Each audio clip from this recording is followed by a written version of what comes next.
Hello everyone, আসসালামু আলাইকুম। আজকে আমি ফ্রেঞ্চ ফ্রাই আর চিকেন ফ্রাই বানাবো।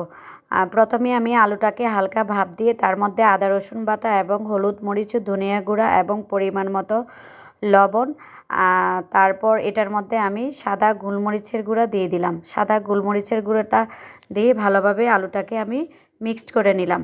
আর সাদা গোলমরিচের গুঁড়া দিলে ফ্লেভারটা অনেক ভালো হয়। তারপর এটা আমি কিছুক্ষণের জন্য রেখে দিলাম। তারপরে আমি চিকেনটাকে সেমভাবে আদা রসুন বাটা, সাদা গোলমরিচের গুঁড়া, হলুদ মরিচ ধনিয়া গুঁড়া এবং পরিমাণ মতো লবণ দিয়ে আবার আমি এটাকে কিছুক্ষণের জন্য রেখে দিলাম।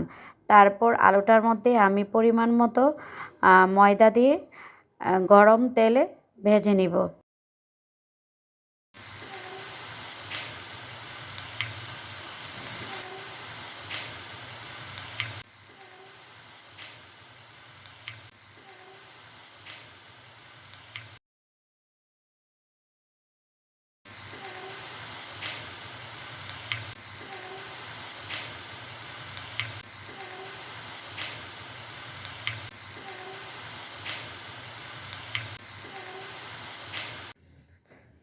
হয়ে গেল আমার ফ্রেঞ্চ ফ্রাই আর চিকেন ফ্রাই রেডি। আসো আসো খাবে, তোমরা আসো আসো খাবে।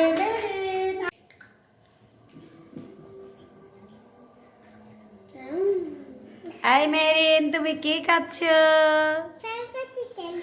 ফ্রেঞ্চ ফ্রাই আর চিকেন খাচ্ছ? কি ইয়ামি ইয়ামি। হ্যাঁ, ঠিক আছে, সবটা তাড়াতাড়ি করে শেষ করবে।